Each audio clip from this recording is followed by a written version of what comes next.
Hello student, मैं तुम्हारी रश्मि ma'am आज तुम्हारे लिए लेकर आई हूँ कक्षा 10 स्पर्श का पहला चैप्टर साखी। इस काव्यांश का कवि कबीरदास। बच्चों, इस काव्यांश पढ़ाने से पहले हमें कबीर के बारे में जानना चाहिए। कबीर जो है वो पदों और साखी के जरिए निर्भीक भाव से समाज सुधारक थे। उनका जन्म काशी में हुआ था, 1398 में हुआ था। उनका मृत्यु 1518 में हुआ था। ओके बच्चों, चलो अब हम शुरू करते हैं साखी। बच्चों, मैं साखी पढ़ाने से पहले एक बात जरूर बोलूंगी। कबीर की जो भाषा है वह सधुकड़ी या पंचमेल खिचड़ी भाषा कहा जाता है। चलो अब हम शुरू करते हैं साखी। ऐसी वाणी बोलिए मन का आपा खोई, अपना तन शीतल करे और उनको सुख होई। वाणी का मतलब बोली या वचन। आपा का मतलब अहंकार। तन का मतलब शरीर। संत कबीरदास अहंकार और कटु वचन त्यागने का संदेश दिए हैं।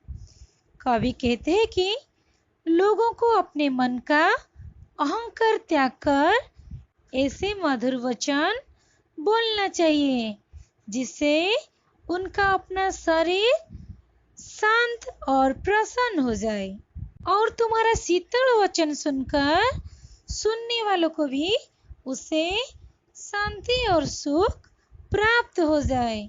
बच्चों, हमें क्या करना चाहिए? हमें आपस में मधुर व्यवहार करना चाहिए। कस्तूरी कुंडली वसे मुर्ग ढूंढे बन माही, ऐसे घटी घटी राम है दुनिया देखे नहीं। कस्तूरी का मतलब वो एक सुगंधित पदार्थ है जो हिरण के नाभि में पाया जाता है। कुंडली का अर्थ है नाभि, माही का अर्थ है भीतर, घटी घटी का अर्थ है घट घट में।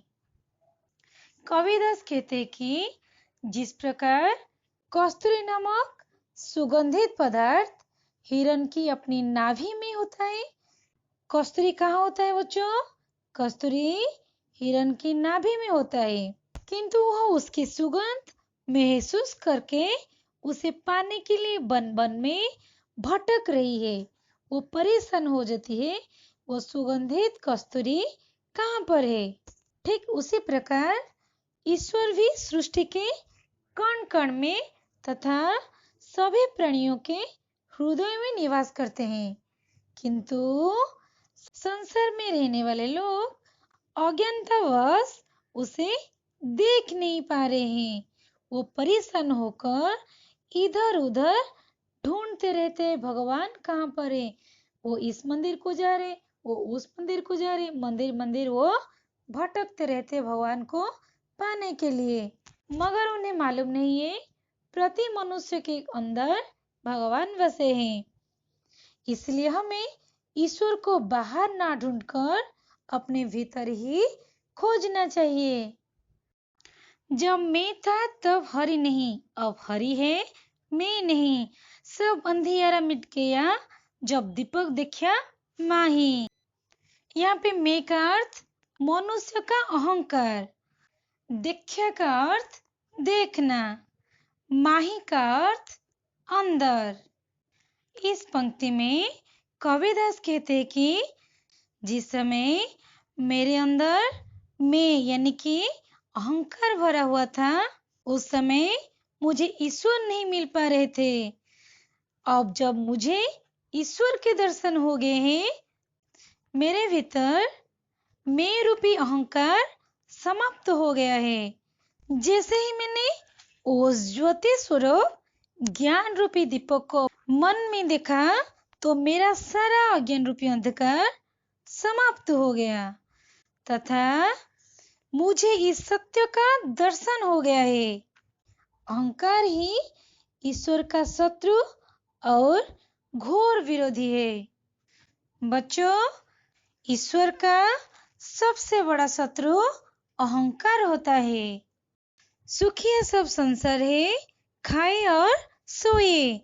दुखिया दास कबीर है, जागे और रोए।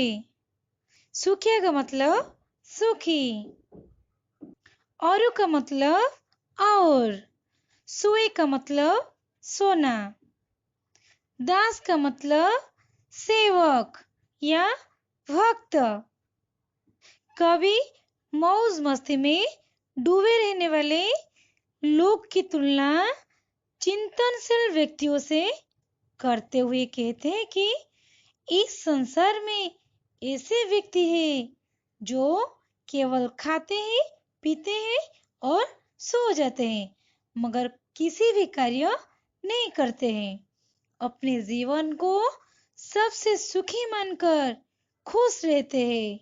मगर कबीर कहते हैं कि दुनिया में जितने भी लोग हैं, सबसे दुखी वही लोग हैं, क्योंकि वो जाग रहे हैं। उन्हें संसार की नश्वरता का ज्ञान है, इसीलिए वे संसार की नश्वरता को देखकर ही रोते रहते हैं।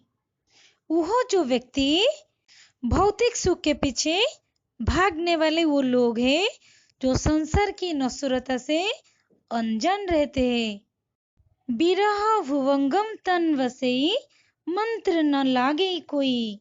राम वियोगी न जीवे, जीवे तो वोरा होई। बिरह का मतलब वियोग, भुवंगम का मतलब सांप, तन का मतलब शरीर, लागे का मतलब लगना, जीवे का मतलब जीता, बोरा का मतलब पागल।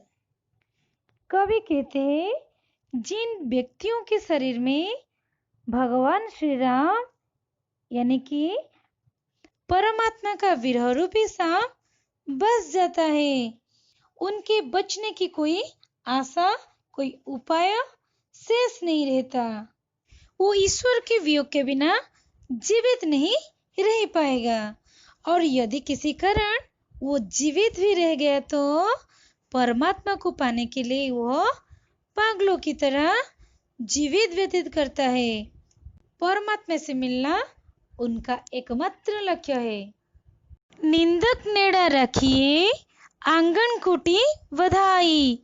बिन सावन पानी बिना, निर्मल करे सुभाई। नेड़ा का मतलब पास, रखी के मतलब रखना, आंगनी के मतलब आंगन, कुटी का मतलब कुटिया, बंधाई का मतलब बनवाकर, सावन का मतलब साबुन, निर्मल का मतलब साफ, सुभाई का मतलब स्वभाव। इस पंक्ति में कबीरदास कहते हैं कि जो व्यक्ति तुम्हारी निंदा करता है, हमें उसे अपने पास सदा रखना चाहिए। यदि संभव हो तो उसके लिए अपने घर के आंगन में एक कुटिया बनवाकर उसे पास में रखना चाहिए, जिससे वो हमारे करीब रहे, वो हमारे बुरे कार्यों की निंदा करके बिना साबुन और बिना पानी में हमारा जो स्वभाव है उसको वो स्वच्छ एवं पवित्र कर देगा। बच्चों, इससे हमें क्या सीख मिलता है?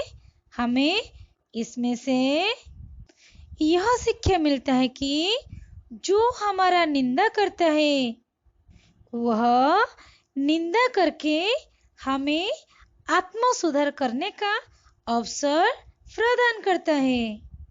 पोथी पढ़ी पढ़ी जग मुआ, पंडित भय न कोई। ऐके सिर्फ यू का पढ़ी सो पंडित होई।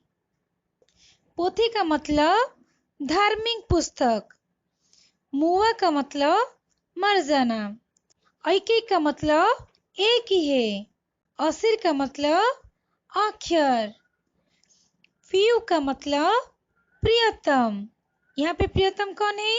परमात्मा। सु का मतलब वह।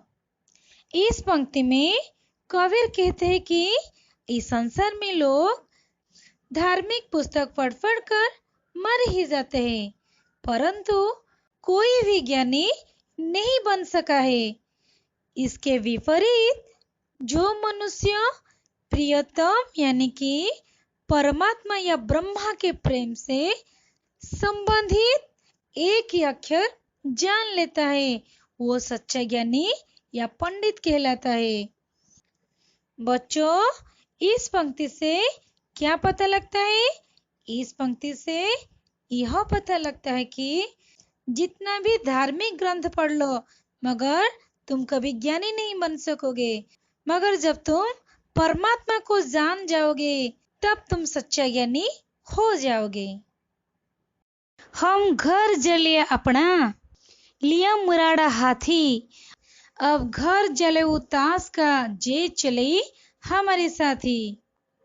जलिया का मतलब जलाया, अपना का मतलब अपने, मुराड़ा का मतलब जलती हुई लकड़ी, हाथी का मतलब हाथ।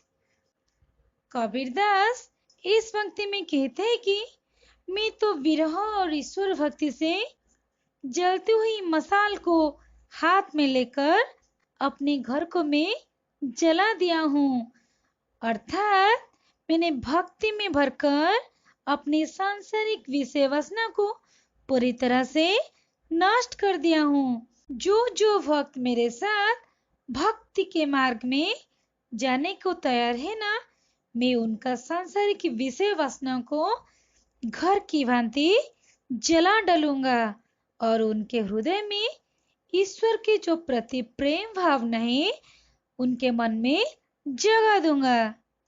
इस पंक्ति में कबीर ने सांसारिक विषय वासना को नष्ट करने की बात कही है। बच्चों, तुम्हारे लिए एक प्रश्न जो तुम्हें कमेंट के माध्यम से मुझे उत्तर देना है। कबीर ने सच्चा भक्त किसे कहा है? सेकंड क्वेश्चन, मनुष्य की वाणी में मिठास कब आती है?